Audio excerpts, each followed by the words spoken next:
他的声韵不允许你这种耻辱败类玷污。哼！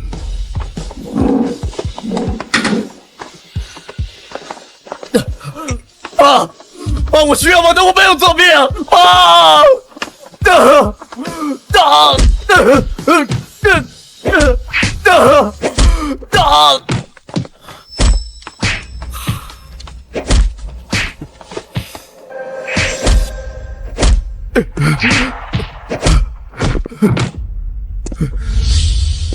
哥，你已经没有利用价值，当弟弟的就早点送你上路，下辈子投个好胎。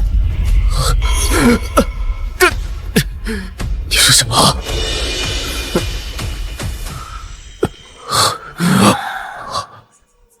鉴宝答案是我抄的，黄金瞳又是我编出来骗他们的瞎话。是因为你无情，爸呢？我要去找爸理论。你不会真的以为爸什么都不知道吧？斩草除根，不留后患，还是爸授意的呢。弟弟我呀，就是心太软，想让你明明白白的上路啊。哼！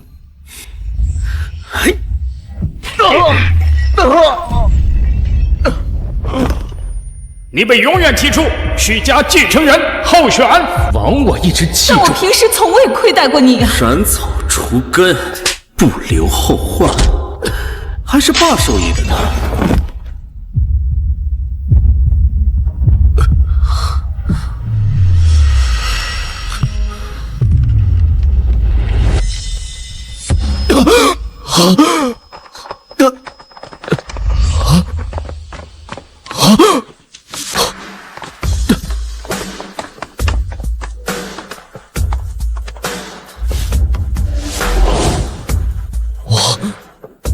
我这是重生，回到了家族鉴宝大赛，比赛开始之前。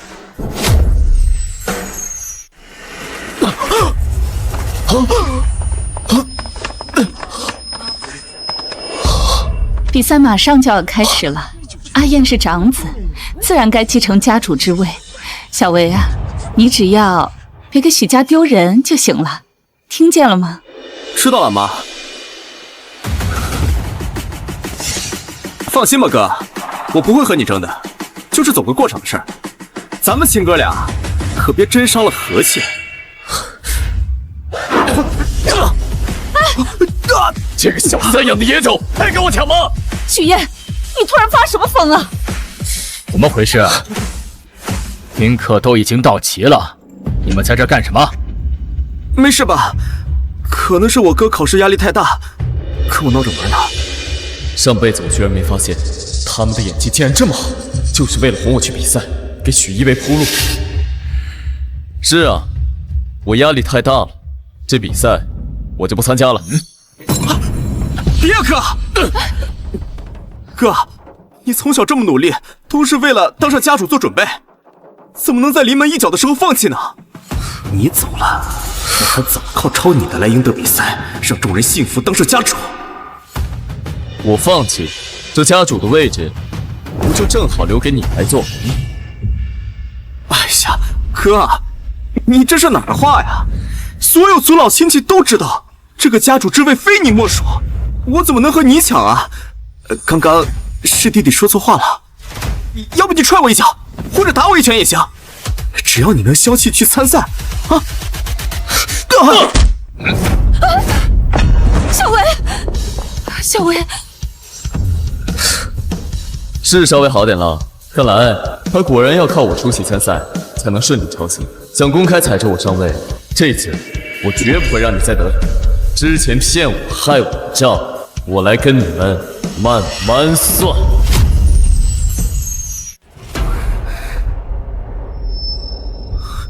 你他妈！小维，妈，是他自己不愿意参赛，那我就成全他。小维，给我过来！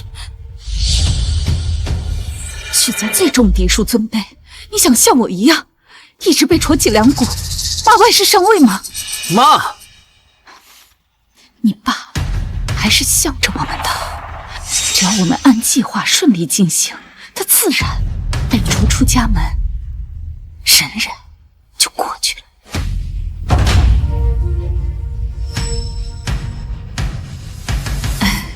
哥，刚才是我错了，你这打也打了，就大人不计小人过，别跟我一般见识。走，咱们进去吧。啊？我是稍微好了点，但我没说要继续参赛。你他妈耍我！你不是自己号称有黄金瞳吗？我退赛，你慌什么？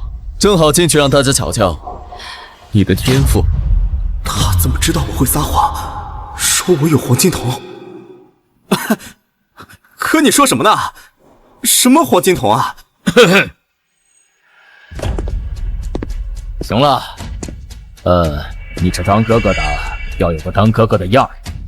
爹爹已经给你道歉了，你就大度点儿，不然的话，我怎么放心把家主的位置传给你呢？爸，你真的有想过把家主之位传给我？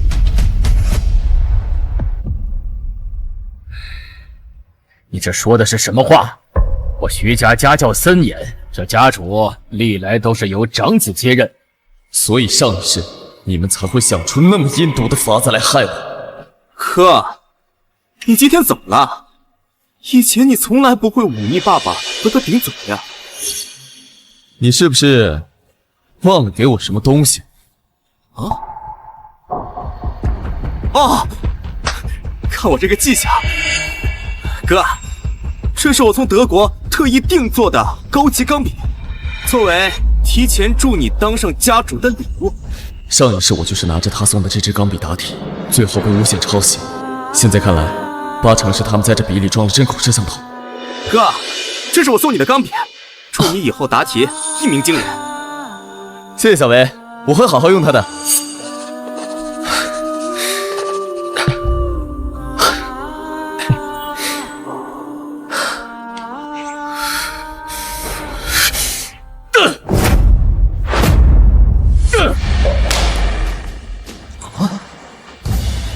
您放心，家主之位一定是我。你这些破玩意儿，就留着自己用吧。哼！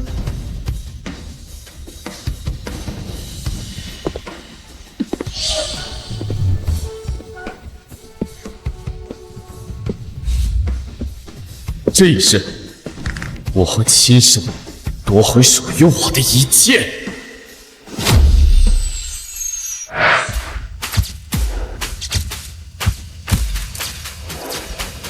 这个就是许家大少，长得倒是文质彬彬，但是可惜听说耳朵听力不太好。他妈刚生他的时候就难产死了，都说他命格不详，要是让他继承许家，以后怎么负重啊？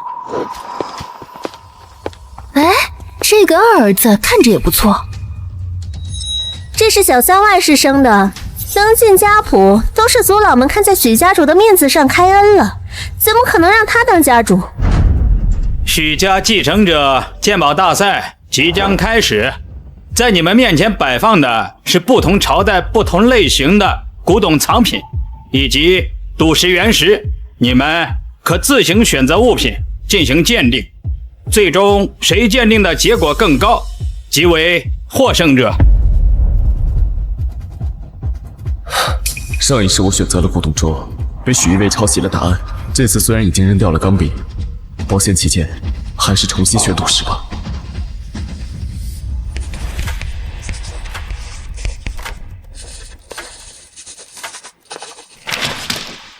哥，你选的什么呀？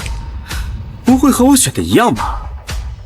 待会儿咱俩的鉴宝答案要是一样，那可就尴尬了。放心，这一次绝对不会如你所愿。许燕，你先宣布你的结果吧。我选择的是赌石。么？赌石？哥，你从小苦学古董鉴宝知识，怎么突然选了赌石啊？哥，你怎么突然选了赌石啊？哼，投机取巧的玩意儿，难登大雅之堂。赌石虽然不如古董涉猎范围广，但同样也有眼光和气魄。许家老祖当年就是靠玉石奸计的鉴定，才有了如今的高度。我也想追本溯源。不错，年轻人没有忘本呐。小维，你的选择是什么呢？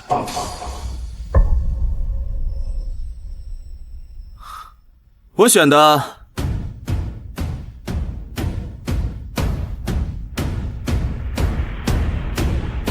也是赌石。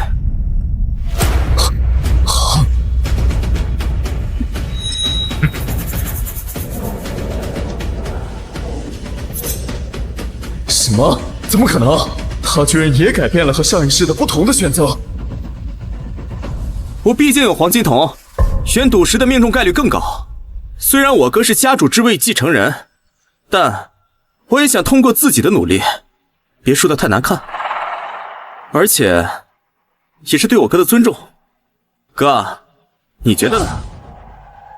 许家小儿子居然有黄金瞳，这下精彩了，两人选了同样物品 PK。听说许家自祖衰之后，再无后辈能拥有此天赋，咱们今天也真的好好长长见识。我看许家下任家主到底是谁，还是个未知数呢。好，小伟，有志气。都是你教的好，小维啊，你还是要多跟哥哥学着点，不要浮躁，知道吗？许一伟怎么能跟我写的一样呢？难道不是更美的是，他是通过别的东西抄袭我写的内容？既然躲过了抄袭，这一次我就当众拆穿你们的谎言和嘴脸。我宣布，许家继承者鉴宝大赛正式开始。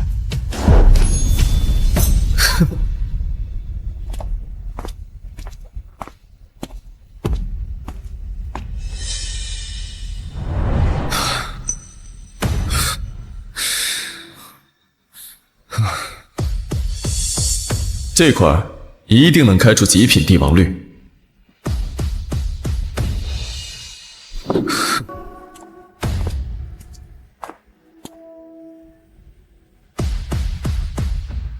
小维啊，你不是有黄金瞳吗？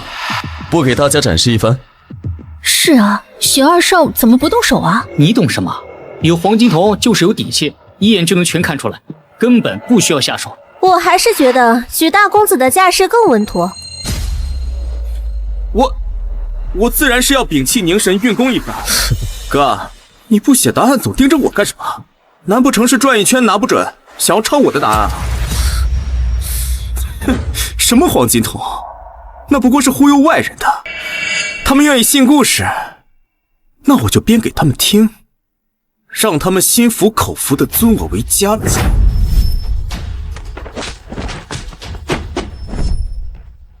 还在装？你不喜欢抄吗？这次我就让你抄个够！哼。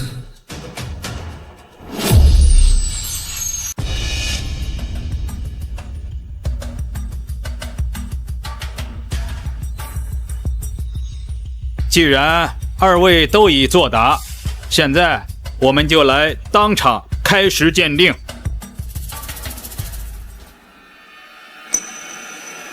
许燕选择的是11号。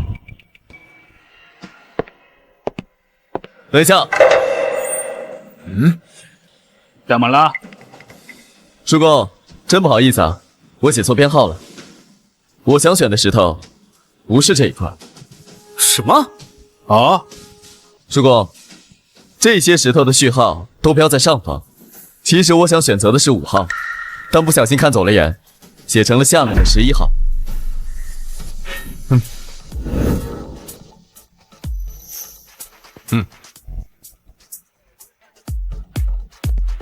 这一块一定能开出顶级帝王绿。我故意在纸上写了错的序号，不管许一为是用什么办法看到我的答案，只要他直接照抄，就肯定会写错。哥，你怎么能这样？我确实是不小心粗心了下。胡闹！许家家主的比赛并非儿戏，岂能由着你想改就改？哼！爸，在你眼里，我有做对的时候吗？我埋头苦读，你说我是书呆子；我为你端茶洗脚，你说我是谄媚巴结；你用培养许家未来家主的借口，不断剥削我、推远我。难道只有许一为是你儿子，而我就不是你亲生的吗？阿燕，你这话说的太让你爸爸心寒了。你爸对你严厉，也是希望你能成才呀。哥，我知道你可能是太在意这次比赛了，想赶快获胜，但爸也是为了你好啊。混账东西，还没当上家主呢，居然还质问起你老子了！我怎么求出你这么个没教养的东西？好啦，族老们同意许燕的答案修改。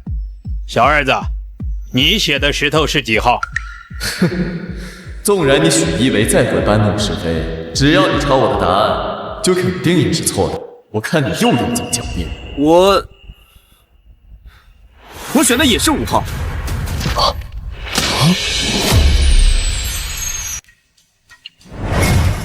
哥俩居然又选到了同一块石头，这怎么可能？哥，我呢确实也没有想到你会选择跟我一样编号的石头。你是不是用了什么方法偷看到我的答案才改的？不可能，明明是你抄我的！胡说什么呢？小维白纸黑字写在纸上的就是5号，而你却是写下了11号，又临时改的5号。现在你居然还在这儿倒打一耙，难道真的是许大少更不用抄袭说2少的答案？努力在天赋面前不值一提。再想起大少刚才在石桌前那通操作，哼，真是可笑啊！不可能啊！如果他真的能抄到我的答案，肯定会写成11号。为什么居然写的是5号？他整天只知道吃喝玩乐，根本不会鉴宝。难道他真有什么黄金瞳？刚刚黄金瞳给了我一个明确的反应，5号石头一定会开出极品大货。叔公，赶快来检验吧。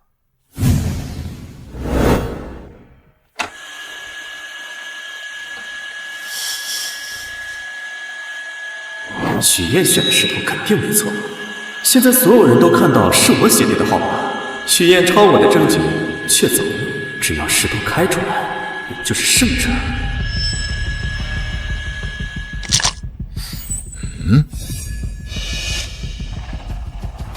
垮了，这块是砖头料。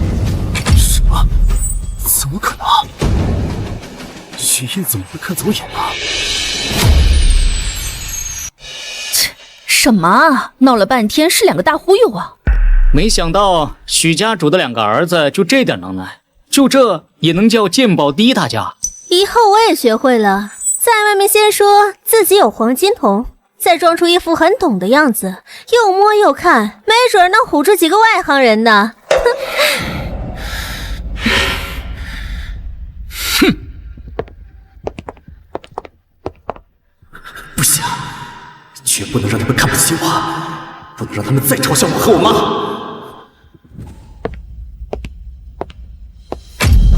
哎，现在的年轻人呢？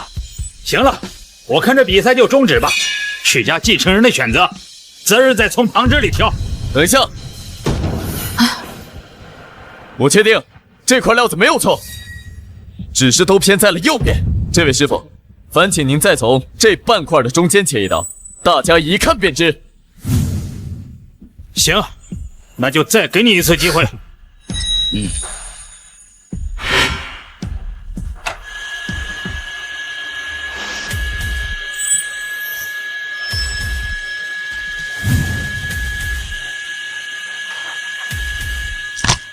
出货了，真出货了！这是满的极品帝王绿啊！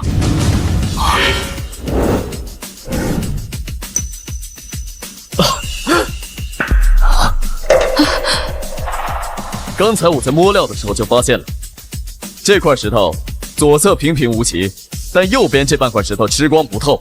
这看似裂纹处，正是因为翡翠根源向石头外长起时所留的痕迹。这小子眼尖心细啊！许一伟，这次我倒要看看你再怎么有。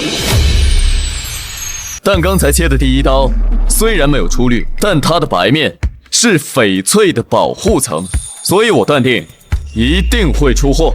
原来如此，我以为赌石靠的是天赋和运气，没想到还有这么多依据啊！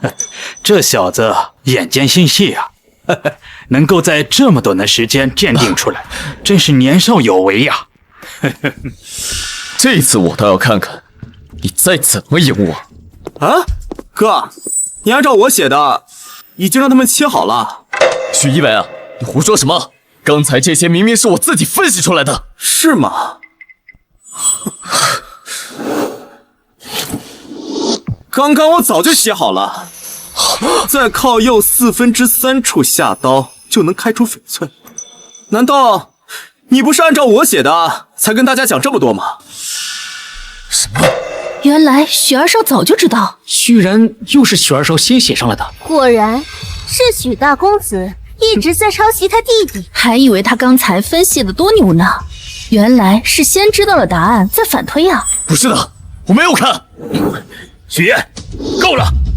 自己蠢技不如人也就算了，还在这里玩这些伎俩，许家没你这种丢人现眼的败类。为什么会这样？为什么每次他的答案都能跟我一样？明明就是他抄我的，难道这一世我还是逃不过被指控抄袭，最后惨死的命运吗？不，我不认命。但到底是为什么？我没写出来的内容，他也能提前知道并且写出来。不管什么原因，既然他愿意抄，这次我就彻底让他抄个够。老公，你别生气呀。阿燕从小要强惯了，急功近利，用些手段也是能理解的。是啊，哥，你抄不抄我的都没关系，许家家主之位永远是你的，我不会和你争。但你能不能先给爸道个歉？他身体不好，你别惹他生气。这许二少不仅有能力，还有孝心，我看更适合继任许家家主。哎，这都什么年代了，还搞那套嫡庶尊卑，就应该能者上位。许家大公子从小没妈，可能对心情不太在意。许燕，你现在跪下跟小维道歉，我还能原谅你，否则直接给我滚出许家！我没抄袭啊，刚才那些结论是我自己分析出来的。你们要是不相信，我们就再来一轮古董鉴定。古董涉猎知识门类繁杂，我要真靠抄袭，绝过不了古董这一关。不行，古董鉴定是许燕的强项，要是再让他去古董桌，一定会抢走我的风头。各位族老，我也不相信我哥会抄我的。虽然我在古董鉴定算是外行，但是为了我哥的清白，我愿意和他一起加赛一局。果然上钩了。哥，我陪你一起加赛一局。哎呦，二少人也太好了，这就是以德报怨啊！这是什么神仙兄弟情啊？许燕，你看看你弟弟的胸襟，再看看你，他不过就是怕我考得比他好。许一伟，我一定会当众找出你抄袭我的证据。这个许燕，怕不是又憋了什么坏招？他今天怎么突然跟变了个人似的，像条死咬着我不松口的疯狗？哥，我真的不想因为这次比赛坏了咱们兄弟的感情。你现在退出，给我道个歉，我立刻去找咱爸求求情，绝对不会把你赶出家门的。呸！你做梦！哼，行，既然你不听劝，那就别怪弟弟我不给你留情面了。许燕，你赢不了我的。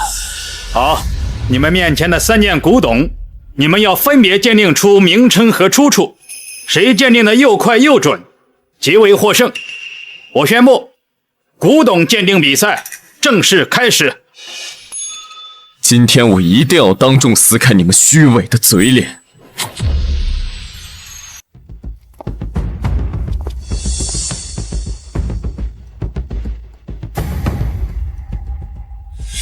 许一伟啊，既然你喜欢抄，我就让你抄出连你自己都不认识的东西。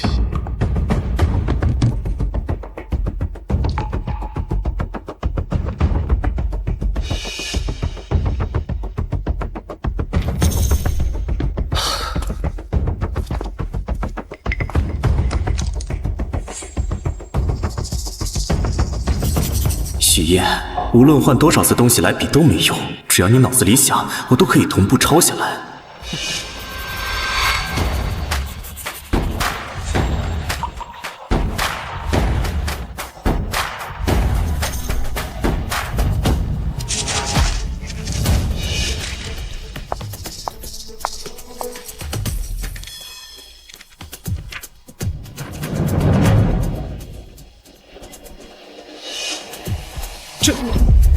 怎么样？难道又是一模一样？哼，这还用说吗？之前几轮已经验证了，肯定是许岩又着了小维的。这不仅是一样的问题啊，关键老夫看不懂上面是什么意思呀。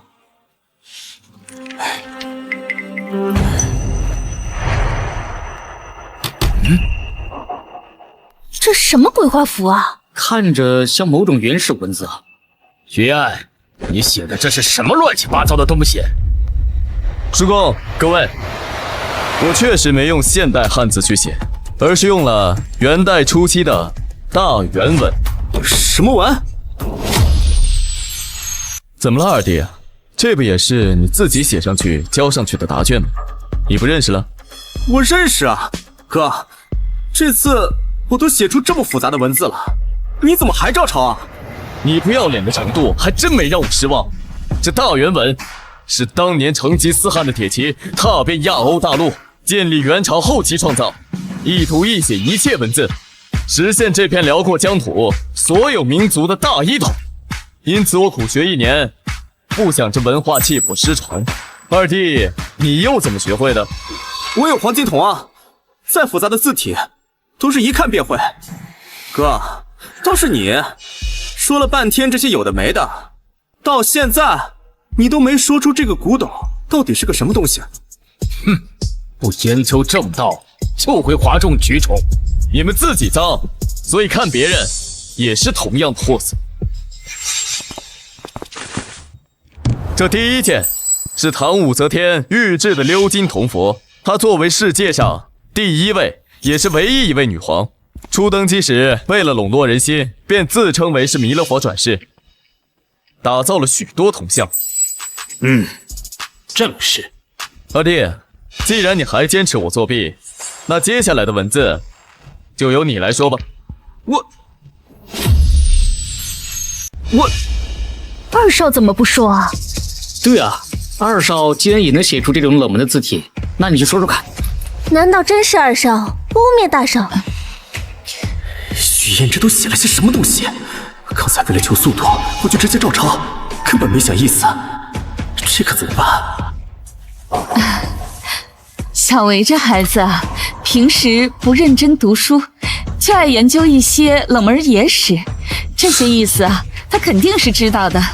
但是碍于和哥哥打雷，怕驳了他哥的面子。小维啊，你不用担心，你知道什么尽管说。他这个不知道廉耻的抄袭在先，就不用给他留什么脸面了。你看，你爸都这么说了，小维啊，你冷静下来，用脑子好好想想。没错，就算许燕写出的是冷僻文字，但他脑子里肯定也会想到这些字的意思。许燕，只要我能听到你脑子里想的内容，就永远能做出正确的答案。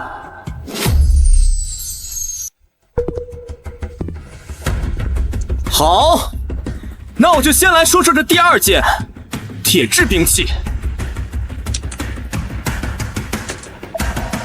这个铁鞭是杨六郎抗辽时用的武器，并不多见，许一为肯定答不出。这正是杨六郎抗击辽人的铁鞭。什么？他怎么知道？不可能，冷门文字加上冷门兵器，他这个草包绝不可能答对。但刚才他拿着铁鞭靠近我，你接着就说出正确答案，难道他能听到我的心声？哥，你怎么突然这么惊讶呀？难道是我说错了？你答对了。那不如我直接把这第三个说了吧。许燕，你还是赢不过我。这第三个词品啊，是青花瓷。奇怪，我怎么听不到许燕脑子里的想法了？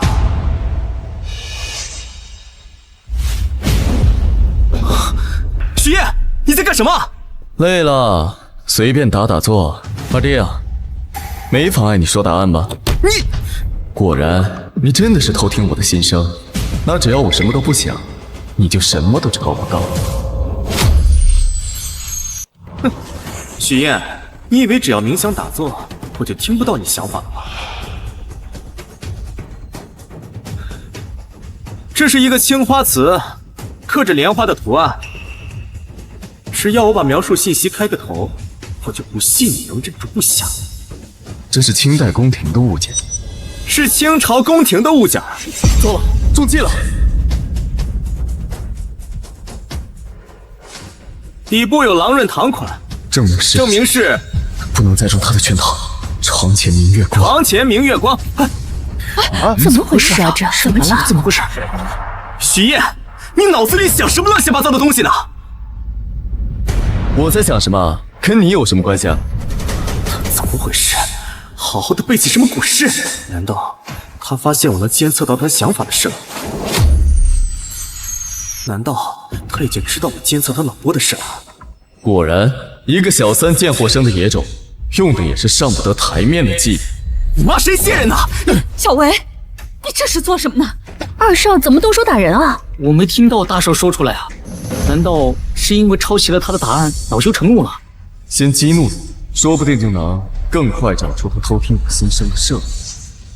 阿燕，你别怪小维，他从小脾气急又敏感，毕竟我是在你妈妈走之后才进许家的，有些闲言碎语，他听得太多了。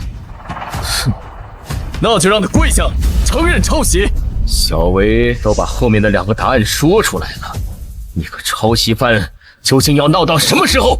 这最后一个青花瓷的出处，他还没说完呢。怎么，就这么迫不及待的让你私生子上位？演都不演了？怎么跟老子说话的啊？怎么跟老子说话的啊？老公，你消消气啊！阿燕她年纪轻，容易争强好胜，得意忘形，也是能理解的。你别跟这孩子一般见识。你居然能听见？那这么多年，他们为什么一直让我带着这个助听器？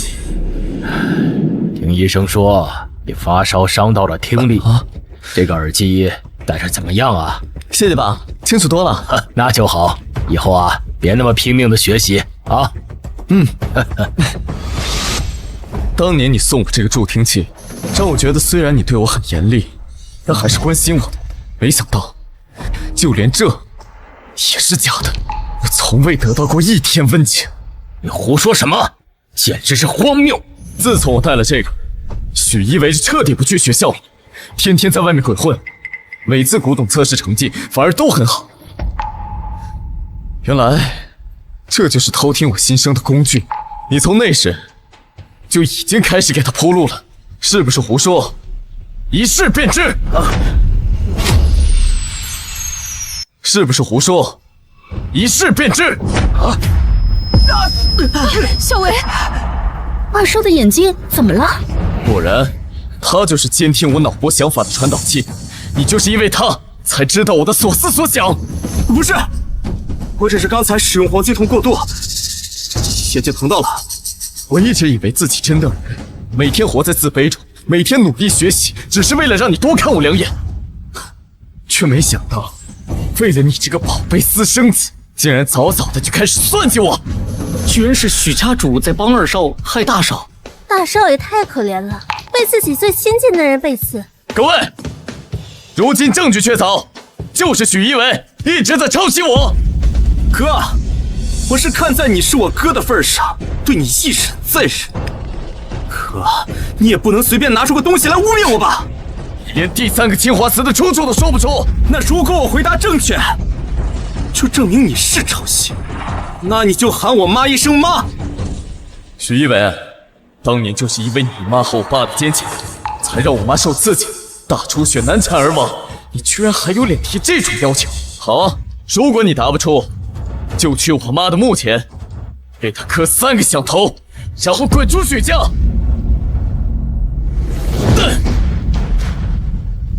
现在助听器已经毁了，不可能再吵抖，看你还能怎么回答！别装模作样了，许一伟，你已经没有了助听器，你不可能从我这儿知道答案。你怎么就觉得我是抄袭呢？这第3件古董是清代和珅旧藏，青花连纹瓶。什么？他怎么会知道？这个瓷身的瓶底虽然是和珅私藏的落骨，但通过碳10次检测釉面表层，才能得知它是乾隆年间的玩意儿，因此可以推断出是大臣贿赂和珅而进贡宫廷的赏赐。对，小维说的丝毫不差呀。哎呀，小维真的没让我失望啊！许燕，你也该闹够了吧？这又是什么反转反转再反转啊？所以刚才那个助听器是个乌龙，二少是凭自己的本事打动的。大少这下真成跳梁小丑了。这不可能啊！明明已经毁了助听器，还有其他的作弊手段。事到如今还嘴硬，我怎么养了你这么个不成器的东西？哥，我不知道你为什么对我这么大的敌意，愿赌服输。你喊了这声妈，给我道个歉，以后咱们还是一家人。阿燕，我也算是从小看着你长大的，如果能在有生之年听你叫我一声妈，我也是此生无憾了。你现在就给小维还有娟儿道歉，之前的事我就当没发生过。跪下认错，跪下认错！你们休想！真是给许家丢脸啊！我今天要是不好好的教训教训你，在外面闯了更大的祸怎么办？来人，王大少，好好的学学规矩。休想！认错！认错！认错！认错！认错！老公，阿燕啊，她还是年轻，有些争强好胜、得意忘形，也是能理解的。你别太严厉了。哥，我们毕竟是亲兄弟，不能一直这么闹下去。你给我道个歉，这事就这么算了。以后你还是我哥，我还是你弟。你们想得美！等等，他刚提到的碳14鉴定法，的确是我1年前在用的，但现在已经精进改良。难道是我知道原因了？让我再来验证一次。许一伟，这次绝对逃不掉。许一伟刚才说的碳14鉴定法有问题，我们再比一轮。许燕，你助听器也摔了，芯片也踩了，你是没完没了了是吗？哥，你想比咱们回家比？我现在感觉你脑子有点不清楚了。再这样下去，大家还以为我在欺负你呢。许一伟，你大少怕不是真的走火入魔了吧？怎么这么热闹啊？怎么这么热闹啊？这不是全国首富杨振川和他的独生女杨天兰吗？听说杨家产业遍布全国，这几年杨天兰在海外的业务也发展飞速，赚老外的钱，然后回来搞技术。有钱有颜有头脑，老天到底给他关了哪扇窗啊？哎呀，杨总，什么风把您给吹来了？许叔，哎呦，小兰都长这么大了。小兰上个月从海外派回来一件玩意儿，听闻许兄这儿今天有鉴宝大赛，就带过来给长长眼。东西在哪儿呢？让老兄啊帮你看看。哎，听闻许兄2位公子都身怀绝技，不妨就让年轻人来试试吧。他们的技术尚浅，怕怠慢了您啊。无妨，只能给大伙助助兴。哈哈哈。这是个啥？确实没见过呀。这像个竹筒，又是青铜材质，简筒似乎还有铭文，到底是个什么玩意儿？这确实是个锻炼的机会啊。全子就当是沾了杨总和小兰小姐的光了，让他们呀也见见世面。杨总，请。哈哈哈。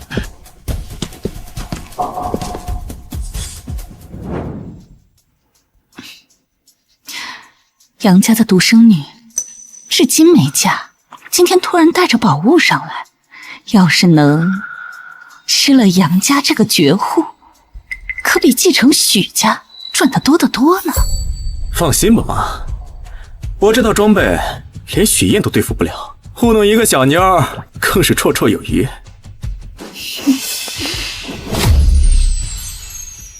杨小姐，我继承了许家先祖的黄金瞳，不像我哥，每次上手都要先摸索一番，万一再给你这宝贝摸坏了，不如就先让我帮你看看。这两人什么来历？看似突然出现，却让许家父子甘愿再比一轮。而且给的这物件，许一为那 AI 工具，8成分析不出。许燕，就算你发现了助听器又怎么样？我的 AI 眼镜早就把你的分析和想法全部都学习吸收，许家和杨家都是我的了。系统启动中，目标器物扫描中。大家放心，我已经启动黄金瞳，一定会给杨总和杨小姐一个满意的答复。数据库匹配中，扫描失败，系统无法检测分析。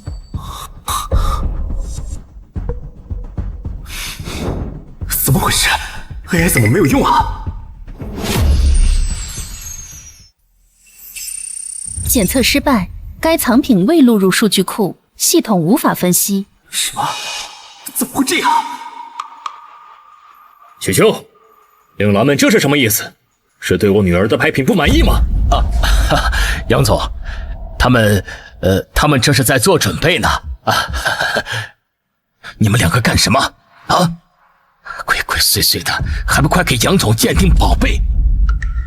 二弟不是毛遂自荐，不用上手便能检验文物吗？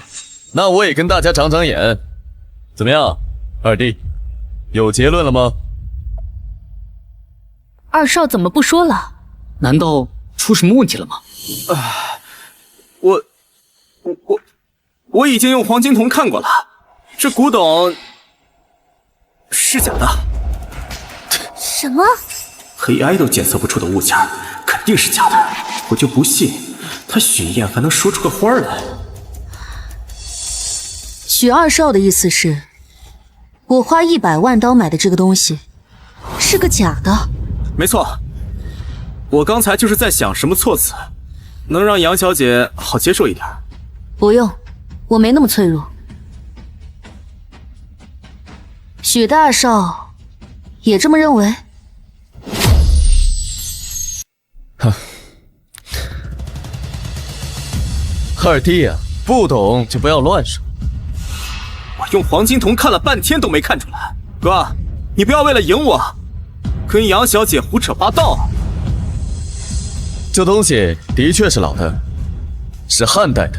什么？难道真让他看出来了？哥，这奇形怪状的东西，连用途都说不出来是什么，说不定是谁仿制老物件的手法。现在造假的手段技术可是很先进的。二弟，你还对古董造假有研究啊？我只是随口一说，那你能说出来它有什么用途吗？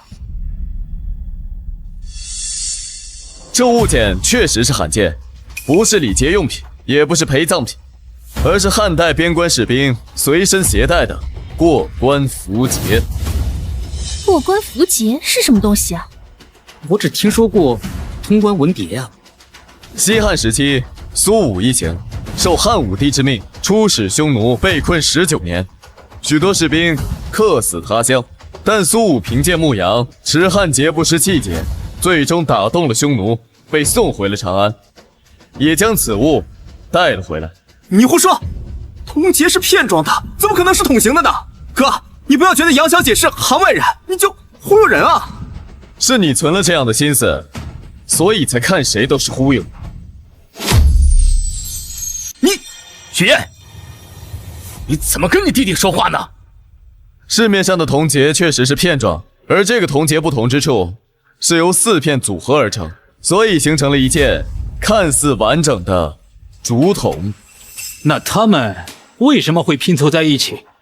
这桶身上的符文是由汉代绢书写的士兵姓名，他们虽客死他乡，但却委托苏武将他带回，也算是一个回乡的念想。苏武受人之托，便将此物做成了圆筒状，以防丢失。太感人了吧！自古战乱都是苦了百姓。没错，这4块铜器上的铭文是篆文，写着4个人的名字。那他的故事和来历，你是怎么知道的？1年前，我去深山里拯救文物，有一个老人告诉我，鉴宝鉴到最后，鉴的不是物，而是人心。他说，每一个物件背后都有一个活着的人，只要看懂了那个人，就能看懂了那件物。好，许兄啊，你这是养了个好儿子啊！杨总，这小子啊，就是瞎扯淡的啊！杨总，你就当听个故事，热闹热闹。哎，这可不是故事啊！我刚回国，就请了清大和古国的3位博士专家鉴定，他们用20天的时间，得出了刚刚和许愿先生丝毫不差。这许大少也太牛了吧！国内顶级的专业博士鉴定了20天，许大少居然20分钟就分析出来了。年轻人没拘泥只研究正规制式的物件，而是博采众长，以建新来建古。好，但凡那些具有历史意义的物件，就是珍贵的，也不枉小兰花重金从海外淘回此物。我们国家的东西就应该回到咱们自己的土地上。杨总过奖了，多亏了杨大小姐，我只是动动嘴皮子而已。学识渊博，为人谦逊，不错不错啊！是怎么回事儿？有黄金瞳的2少什么都没说出来，说被抄袭的大少却能得出和专家一样的结论。之前大少爷说2少的什么探法鉴宝是错的，难道一直是2少在抄大少？不是的，是他抄我的，是他。哎呀，小薇，小薇，你没事吧？许一文啊，你到现在还在故弄玄虚！你所说的黄金瞳，不就是这副带着 AI 功能的眼镜吗？不是的，你胡说！我的眼镜！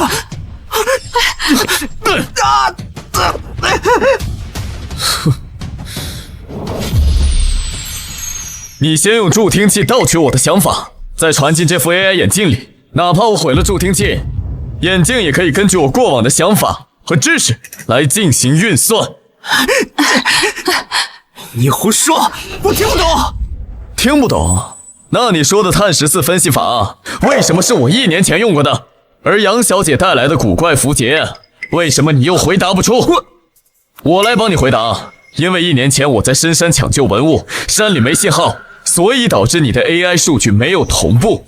我的方案早已从单点釉面表层检测改良提升为胎釉结合处的3点取量取均值，来规避因后世修补所带来的误差。什么？所以你一直才是那个小偷，你用助听器和这个眼镜偷走了我的知识、我的身份，甚至还想要我的命。对，是我偷的，怎么了？小薇，你别说。凭什么都是一个爸生的，而你就是嫡出？你从小就光鲜亮丽的享受继承人的身份，而我跟我妈就得被别人戳脊梁骨，被别人骂小三、骂私生子，还得看别人眼色生活，像一条狗一样。真心想，小三上位还委屈上了，你这个私生子，污蔑倒打一耙还有理了。你够了！如今真相大白，许燕认知和眼力以及对古董的热爱，我们有目共睹。我以许家族老的身份宣布，许家的家主由许燕正式担任。许一为，你不择手段，构陷手足，依照家法从族谱除名，彻底逐出许家。叔公，小薇她年纪小啊，她是一时糊涂，求你再给她一次机会吧。叔公，小薇她确实有错，但她怎么说也是我许家的血脉啊！等我回去一定严加看管，请您再给她一次重新改过的机会吧。许燕，你是当哥哥的，如今也当上了家主，得饶人处且饶人呐！饶人？当初你逼我下跪的时候，怎么没说过饶人？许一为今天落到这副下场，就是因为你这个偏心到太平洋的爹！你怎么跟你老子说话呢？我不需要你这个老子，今天就在这里彻底跟你断亲！什么？徐岩，你疯了吗？你知道你自己在说什么？我没有一天比今天更清醒。叔公，我不想当这个家主，我赢这场比赛，就是为了证明我的清白，还有拆穿他们虚伪的面具。阿叶，你，叔公，我去意已决。哦，对了，建议你去查查许家的库房，这桌子上面的古董有2件是赝品。什么？什么？许家居然有赝品？那他们岂不是都知假卖假？看来许家鉴宝的权威性也不可信了。荒唐！许家的仓库只有家主同意才能进入，我会蠢到坚守自斗吗？能进许家库房的，除了你，这不还有一个？有的小偷不光偷走了我的成绩，怕不是还偷了许家不少宝物。你是非要把我逼死才甘心吗？哥，你非要把我逼死才开心吗？再说我去哪儿搞那些赝品？小维他不可能干出这种事情，一定是有人污蔑。还真是叫不醒装睡的人啊！你们就继续父慈子孝吧。我们也走吧。来人，把桌上所有的古董拿回去，我要重新鉴定。二叔，我看没这个必要了吧？此事若真如阿叶所说，除了那个孽障，还有你，都将成为许家的千古罪人。哼！二叔，二叔，这下你满意了吧？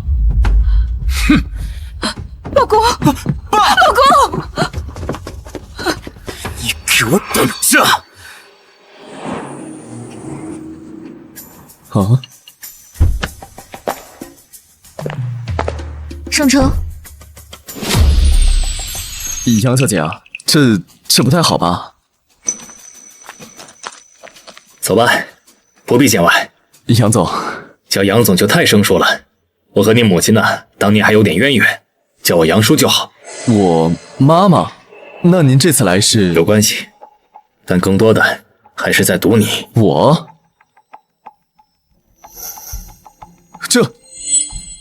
这是我妈的遗物。你再仔细看看。这跟刚才桌子上的是同一批赝品。果真没看错你。走吧，回家说。这个不太好吧？你刚才不是已经大义断亲了吗？还有地方住吗？我这是为了抓出偷我妈遗物的造假犯。走吧，上车，上吧。去里面。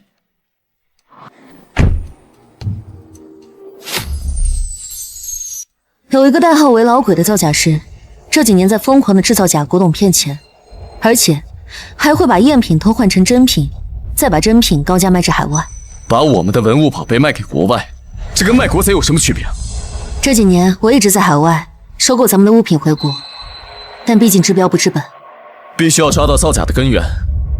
所以，这个许一为就是跟那个老鬼勾结。老鬼向来神出鬼没，每一次都会选一个懂古董的傀儡，在台前替他运作，但几乎没有人见过他的真容。我们这一次也是一路追查到许家，没想到居然是许二少。臭味相投，不足为奇。我妈的遗物，当年就是在魏娟的诱导下，让许正道给卖了。那是我母亲留给我唯一的物件。当年，你母亲的这块海兽葡萄镜，是我辗转买回，一直存放在杨家的博物馆里。去年，就突然发现被人调了包，真品在哪儿？现在都没找到。所以，必须要抓到老鬼，才能知道我母亲遗物的下落。对，老鬼的造假技艺非常高超，几乎所有的藏家都被他骗过，却唯独你，当场就看出了破绽。我已经放出消息， 3天后，杨家将举办一场古董界级别最高的慈善拍卖会，老鬼一定会派傀儡带物件来参加。我们想请你当场鉴定，只要发现问题，就可以当场联合警署实施逮捕。好，既为古董界出流，也为找寻我母亲遗物的下落，义不容辞。不过还是要提醒一句，老鬼非常狡猾，手段也极其狠辣。前几个傀儡不是离奇失踪，就是死亡，他对合作伙伴尚且如此，你若明面上跟他对着干，可要做好心理准备。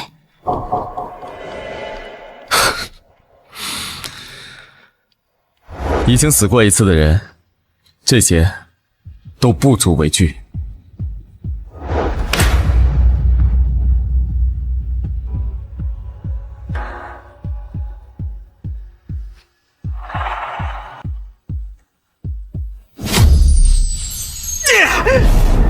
许燕这个书呆子怎么突然开了窍了？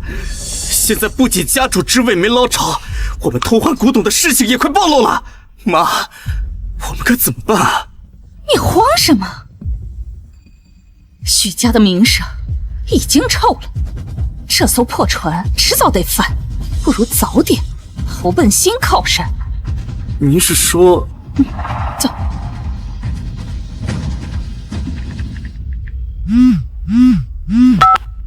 老鬼，你之前可是承诺过，你做的赝品绝对不会被人当众拆穿吗？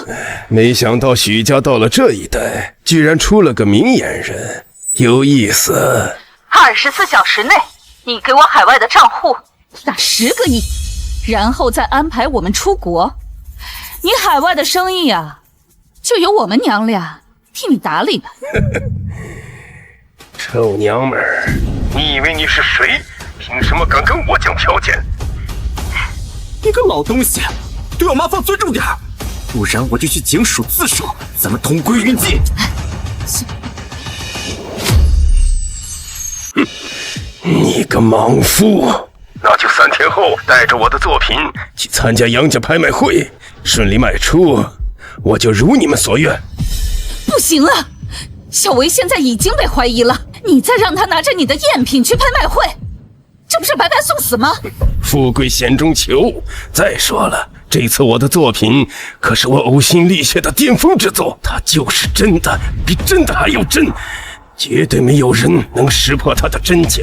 上次许燕能识破，是他运气好，这一次无论什么专家、什么仪器，都绝对见不出来。你说许燕也会去？哼，杨家请的鉴定师就是他。好，我去。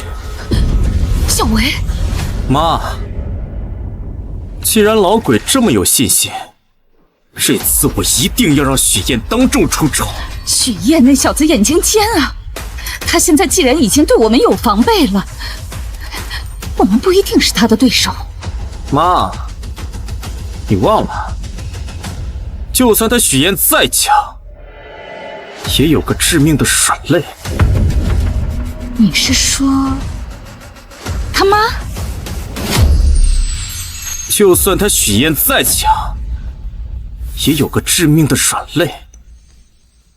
你是说他妈？哼，当年您让我爸买他妈那块破镜子，许燕跪了7天，才发烧，让我们有机会骗他戴上助听器啊。所以你是想……没错，咱们就跟老鬼合作。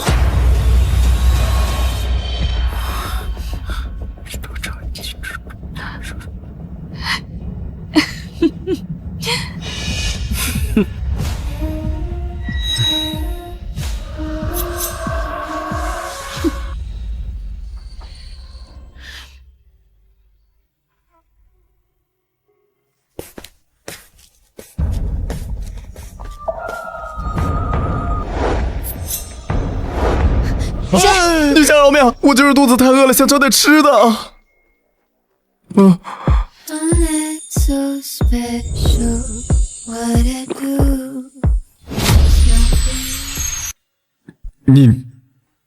你喝酒了？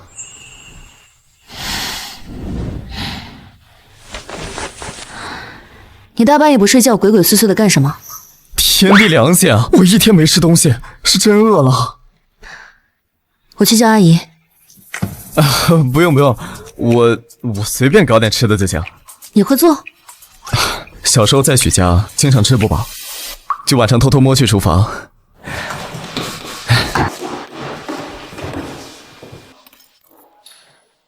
后来又经常去深山里收古董、挖文物，总得学会自己填饱肚子。你这光喝酒也不行吧？要不我下面给你……别废话，直接做。哦。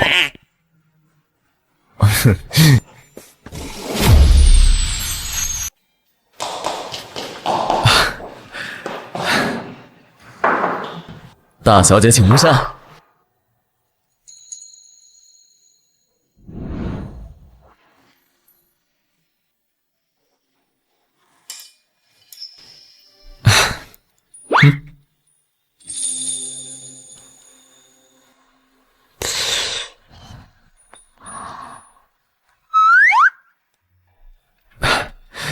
怎么样？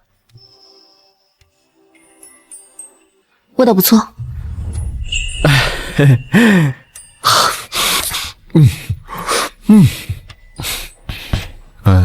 其实我还挺好奇的，你为什么愿意花那么多功夫在收回海外的文物上？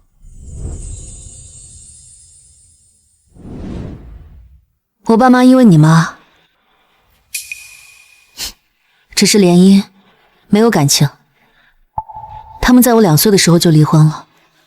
我妈出国，我爸一心扑在公司上赚钱。从小只有我爷爷陪着我。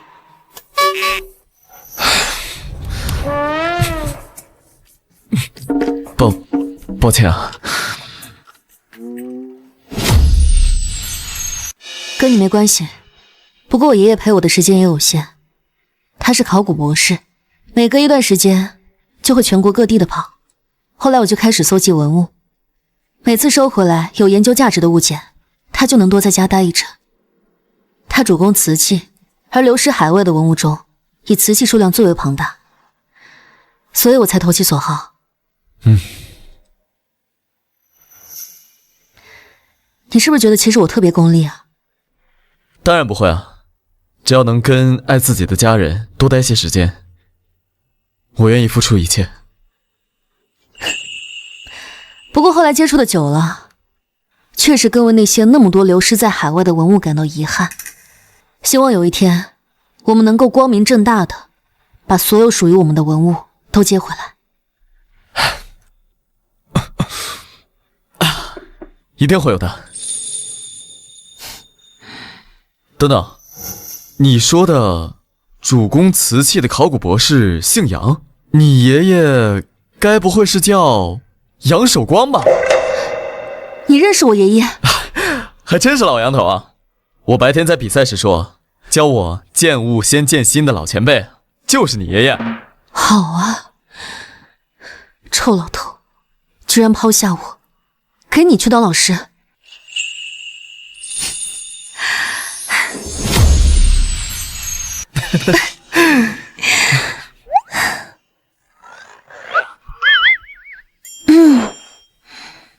困了，晚安。这大小姐的变脸速度都这么快吗？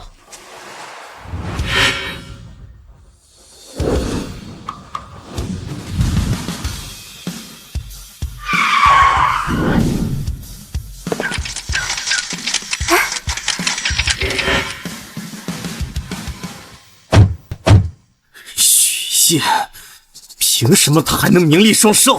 不当许家家主，却转头摆出一副守护女婿的姿态。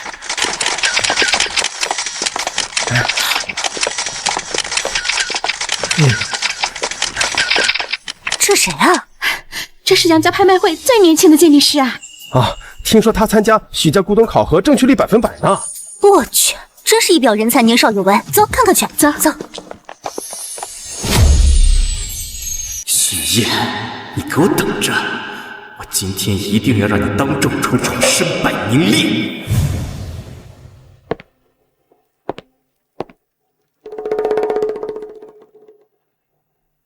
嘿嘿，老板，随便看看啊，看中了可以给你优惠。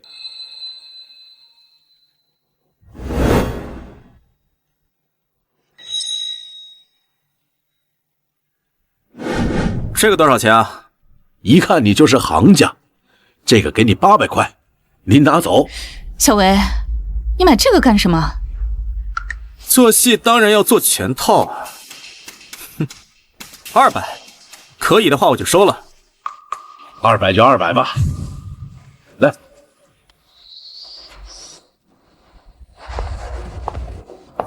怎么还没开始啊？不知道啊，等什么呢？怎么回事？杨总，本场最贵的拍品还未到场，据说是神秘卖家堵在路上了。去吧。既然拍卖会还没开始，那我就先拿个小玩意儿给大家助助兴啊！看这架势，下来砸场子的。这不是被逐出家门的许家二少吗？怎么还好意思来这拍卖会呢？我呢，在路边随手捡了个铜镜，也不知道值不值钱。今天在座的都是顶级藏家，那就请各位来长长眼啊！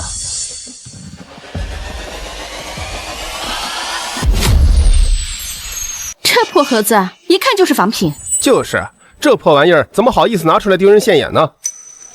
哼。嗯。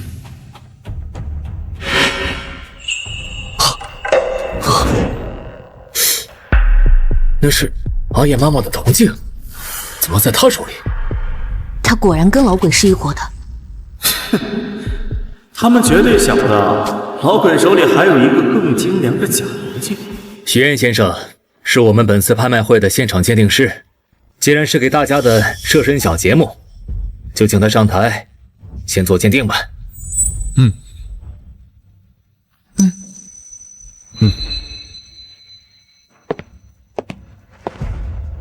啊！我说徐老师，就算我这是不值钱的小玩意儿，您也应该戴上手套再上手吧？这古董鉴定师连戴手套都没意识，真的靠谱吗？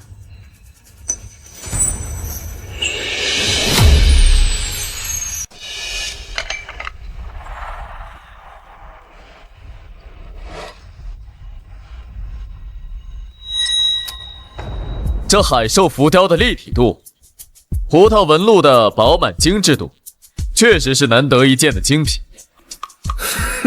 许愿，你果然上套了。上次唐代的海兽葡萄镜，那可是拍出了1500万的天价呀！不得不说，这个品质确实看着更好。我出300万，我出500万，1000万，我要了。哥，虽然我们是亲兄弟，但也得讲规矩啊！你作为本次拍卖会的鉴定师，按道理是不能参加竞拍的呀！啊，就是啊，哪有裁判下场踢球的？我做戏做全套。许燕，只要你还敢继续高价买下这假镜子，我就当场拆穿你，到时候你就是今天最大的笑柄，绝对不会再让你当什么鉴定师。老鬼的元青花瓷也就不可能再有人看出破绽。既然鉴定师都出手了，证明东西确实是好东西。我出1200万。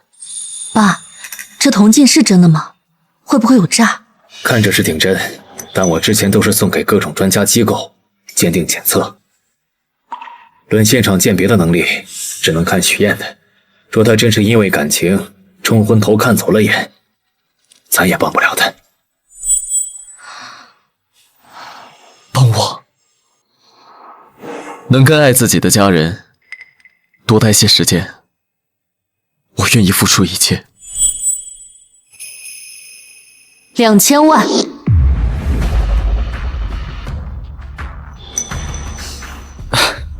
哥，以前我也没有发现你骗女人的手段这么高啊！这才几天啊，就把首富千金哄得团团转啊！不过，你马上就要身败名裂了。2000万，有没有比这更高的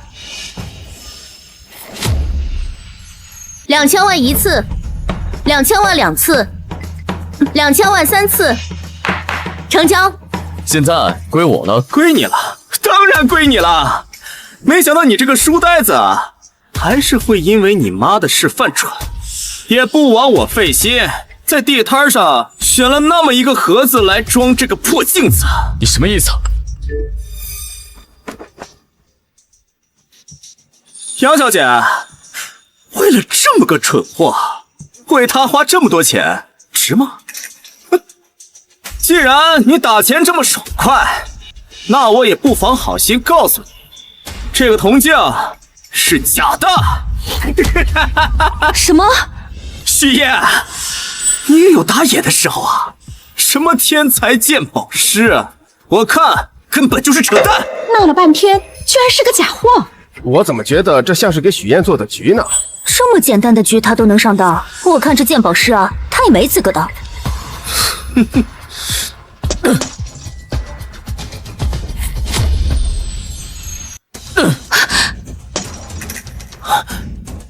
雪，冷静点。你们看，这就是我们推崇的许家家主，天才鉴定师。哼，这根本就是一个只会无能狂怒的软饭男，他根本就不配当这么顶级的鉴定师。没事的，许燕，一次走眼很正常。哪怕这个铜镜是假的，但是我们对亲人的思念是真的，不是吗？小兰，谢谢你。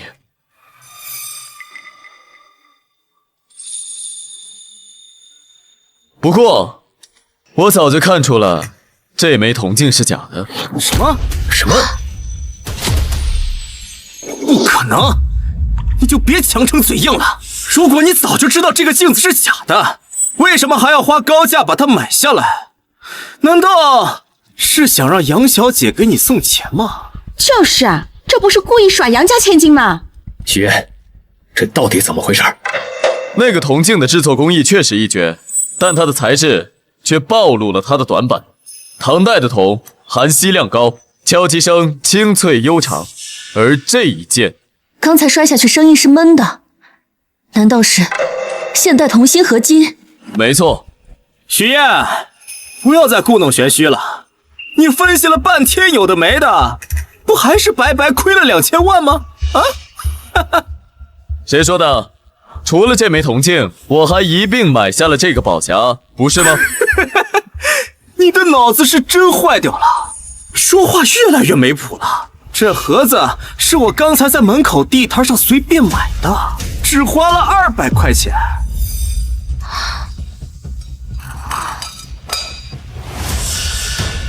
没错，许燕，这个盒子的结构虽然精美，但细节非常粗糙，看起来也就是几十年前非常普通的仿制品，确实不值钱。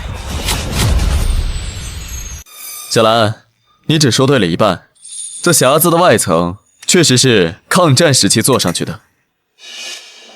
麻烦帮我拿个牙刷，谢谢。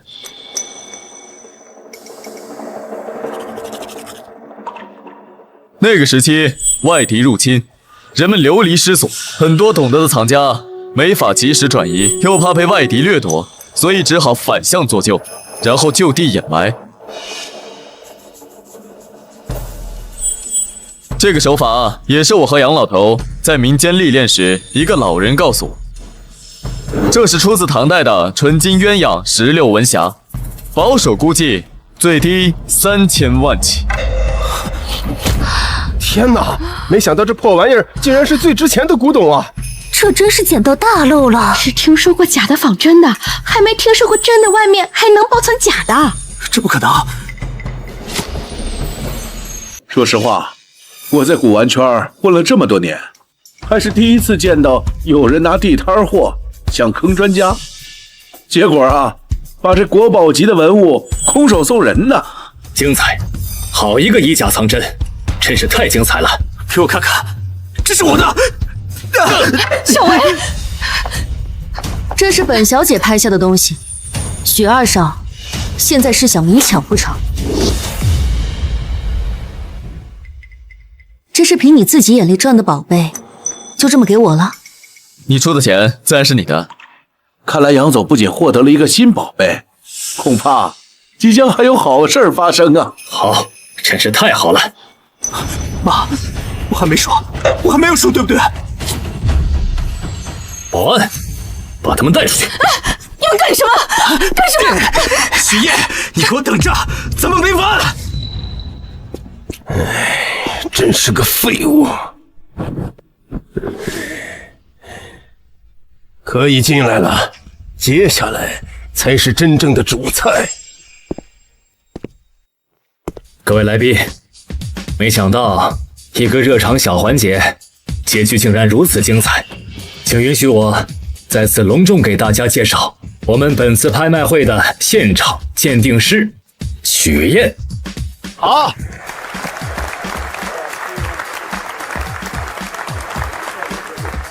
今天是古董界规格最高的慈善拍卖会，我们承诺，我们将会把今晚所有的拍品收入全部用于海外流失文物的追回工作。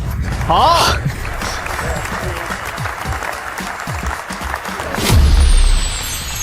诸位都知道，从晚清起，有大量的文物宝贝啊，都被带去国外了。但那些东西是我们老祖先留下的，是我们文化的根脉。接文物回家，这不是生意，而是使命。好。下面我宣布，本次慈善拍卖会正式开始。好。首先，第一件拍品，明代白玉雕螭龙纹佩。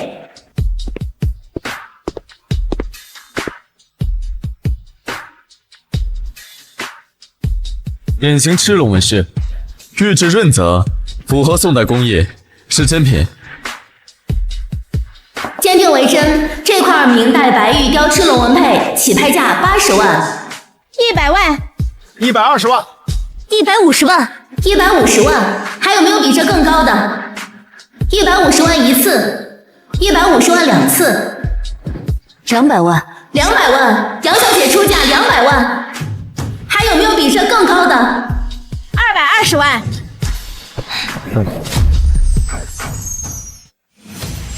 这件东西的价值最多就是180万，不用价太高。这是你作为正式鉴品师的第一个拍品，当然要把价格抬上去。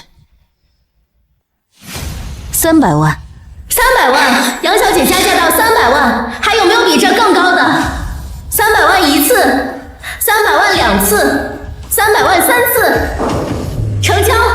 杨大小姐，这真是千金求来月一笑啊！我也想有这样宠我的女富婆。哎，你也得有那样的实力和颜值啊！下一件藏品，南宋马远寒江独钓图。南宋马远一派，半边山水风格。绢本质地，符合宋代特征，笔墨有神，是真品。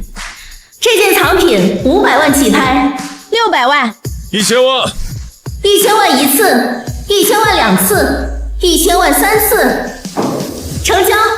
下一件藏品，西汉宫廷酒尊。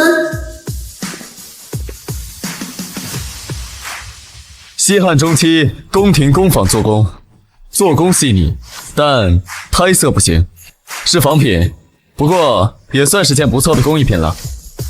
起拍价格50万，80万，100万，150万，280万，280万一次，280万两次，280万3次，成交。300万3次，成交。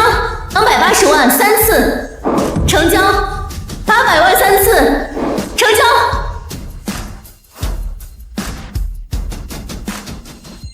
西汉玉簪，玉质温润，是真品。这位许先生还真是有2把刷子啊！不然怎么年纪轻轻的就当上许家门主的继承人呢？看什么呢？看你认真工作的样子，很帅。好好看拍品，万一遇到自己喜欢的。我已经看到自己喜欢的了。大小姐啊，我可是很抢手的啊。抢手？那我点天灯。我看上的拍品，自然是势在必得。各位来宾，接下来是我们本次拍卖会最珍贵的藏品——元代青花缠枝牡丹纹大盘。元青花，这可是千金难求一见的世间极品啊！这是多少藏家终其一生想要追求的元青花呀！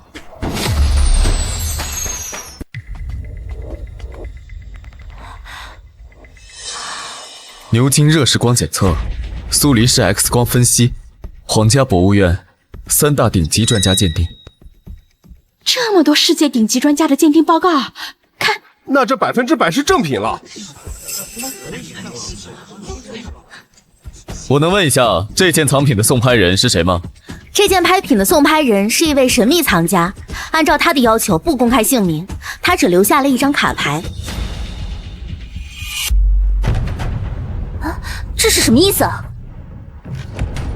鬼牌。是老鬼。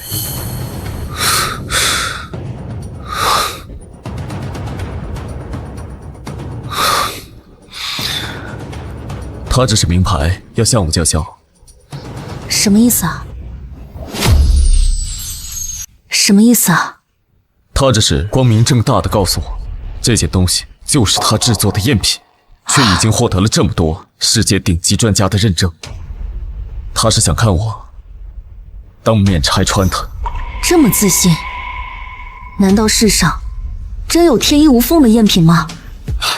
不可能，就像从雪地上走过，总会留下脚印。就算他做的东西再真，也磨灭不了作假留下的痕迹。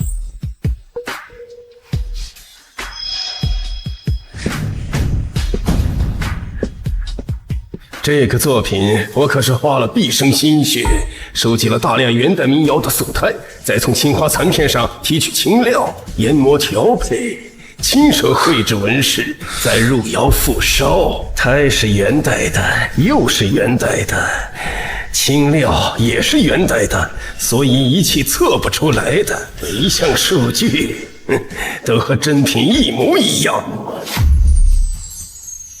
许燕，这次我看你还能如何破局？怎么回事啊？这么多鉴定报告，还磨叽什么呢？就是啊，这还能有假？他难道觉得自己比这些世界级机构专家都要厉害吗？虽然他能力确实强，但毕竟太年轻了，又着急证明自己。老鬼这招太阴毒了，他这是把许燕放到了全世界专家对立面。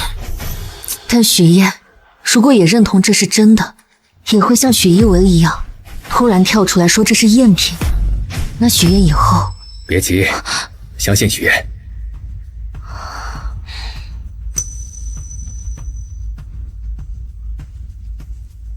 许燕，怎么样？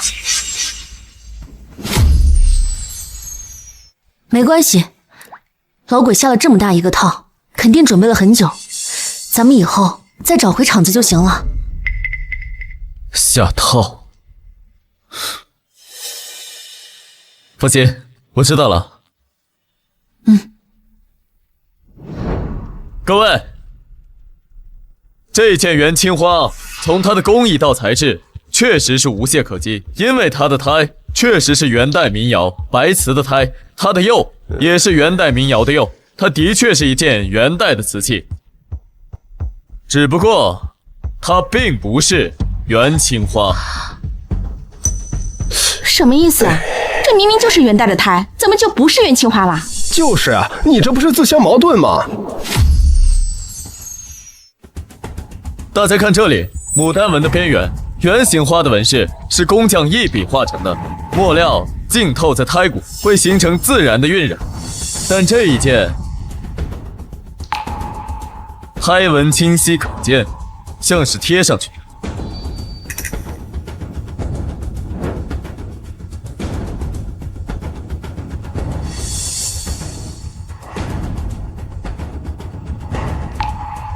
因为它并不是画在胎上，而是画在了烧好的釉面上，然后进行2次复烧，所以它的纹饰是浮在釉面上的，并没有和胎骨真正的融合。什么？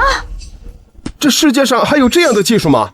制作这个赝品的人他很聪明，他用元代的素胎，用元代的青料，画出了元代的纹饰，造出了一个全是真品的东西。但他忽略了一件事情，文物是有生命的，它的胎釉、纹饰都是在同一个时间、同一个人用同一种工序炼成的。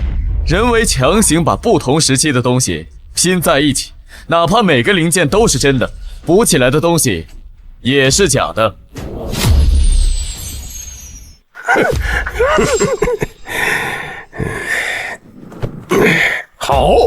好一个组装出来的东西也是假的。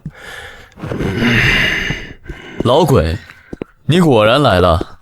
这就是老鬼。这么精彩的对手，我当然要亲自出面。徐燕，你说这个作品赝品？赝品？你知道这件赝品花了我多少年时间？整整30年，30年啊！哇！你花了30年就造了这么一件假东西，你觉得很值得让人敬佩吗？假？我用元代的胎、元代的釉、元代的料，我跑遍全国，收集了300多件民窑素胎，用了上百片碎片提取青料，画了烧，烧了画，烧坏的废品堆满一整个仓库。这些真真实实的东西，难道没有价值吗？老鬼啊，你的技术我是佩服的，但是你大可以造出属于自己的东西，但你仿造文物，只要是赝品，我只能说不值。我只能说它不值。文物是什么？是古人随手画的牡丹，是他们留下的指纹，是窑工困了打瞌睡留下的瑕疵。你追求完美，但文物本身并不完美，它们带着时间的痕迹，带着人的气息。你这件东西太完美了，完美到没有一丝人的气息，所以它是假的。最后一个问题，徐燕，你师父是谁？我没有师父，我从小就读遍了许家书房的所有鉴宝典籍，长大之后到处乱跑，跟民间高手学，跟地摊小贩学，跟深山里的老农学，跟文物自己学。见的人多了，走的多了，读的书多了，交过手的人和物都是我的老师。如果非要说一个对我影响最深的人，那就是一位叫杨守光的考古博士。杨守光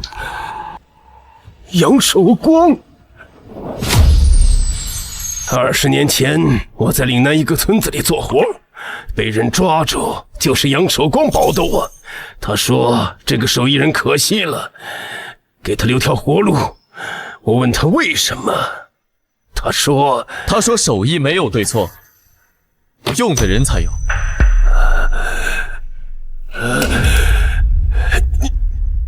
你怎么知道？这是他教我的第一句话。30年，我等了30年，终于等到一个能让我心服口服的人。徐燕，你赢了。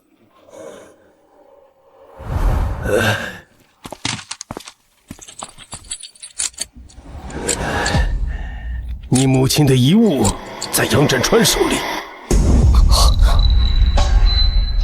别看，专家鉴宝只看一眼，再多看，货主就要醒了。许燕，好好做，别浪费了杨老交给你的东西。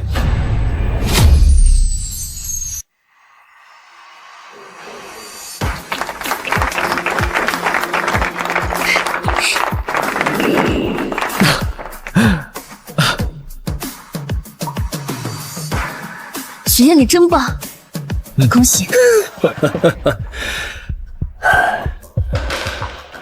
好啊，年轻人一战成名，今后前途不可限量啊！谢谢杨叔。小兰，你跟我去个地方。现在？对。好。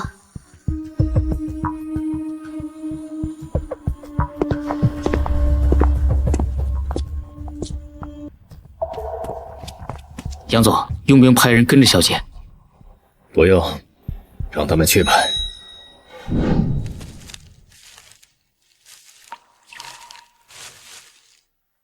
妈，我来看你了。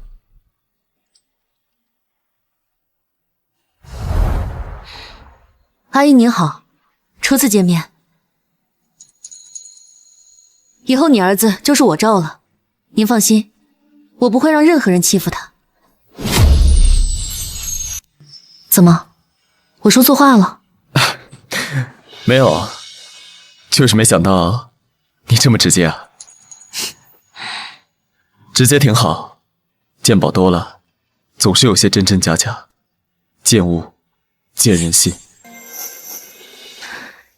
许燕，从刚才老鬼被抓走之后，你就开始不对劲了。他最后跟你说了什么？别瞒我。他说，我妈的铜镜在你爸手里，这事跟你无关，我会自己去查。许燕，我是那种需要你冲在前面遮风挡雨，我只娇滴滴的躲在你身后的娇妻吗？当然不是。那不就得了？这件事情，你尽管放手去查。如果真是我爸动的手脚，我第一个不饶他。我不想你夹在中间。我刚才说了，你是我罩的，没人能欺负你，就算我爸也不行。听了。不是吧？这么感动？从小到大，从来没有人站在我身边，这么护着我说话。那是他们没眼光。行了，赶紧跟阿姨说一声，咱们回去。妈，看到了吗？这就是你的儿媳妇儿，霸道的很。阿姨，如果她以后欺负我的话，我也是不会手软的哦。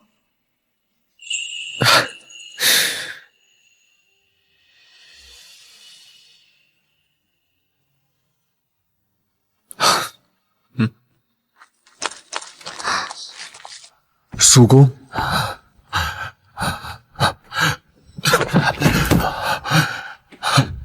阿叶，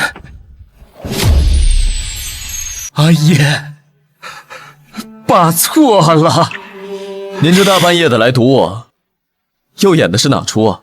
该不会约了记者，再给我扣一顶不孝子的名号吧？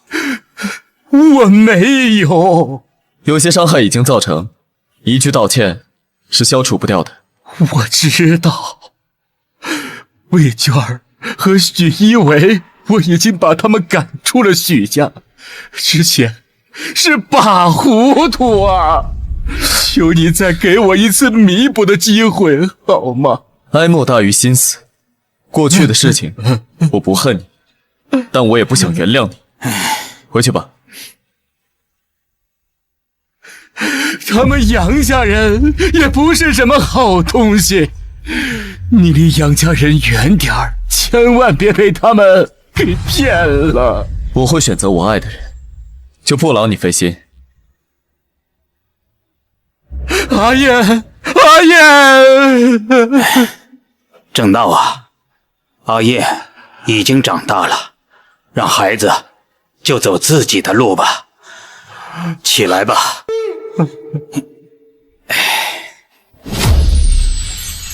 你爸好像知道些什么，不问清楚吗？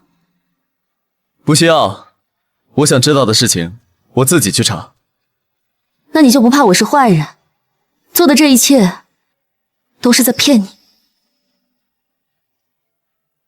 杨大小姐以身入局，那我甘之如饴。不是吧？如今全国最火的第一鉴宝师，竟然是个恋爱脑？你不是说过，再厉害的鉴宝师，偶尔打一次眼也是正常？这么听话？上门女婿的基本素养。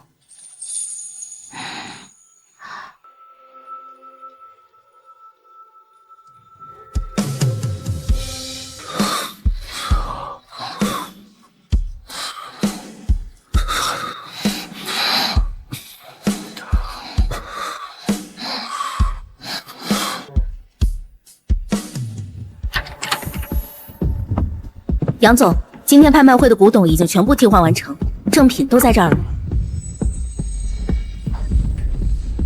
哦，那个老东西不听我的，我就找个小的为我所用。许愿将会是我最好的作家保护伞。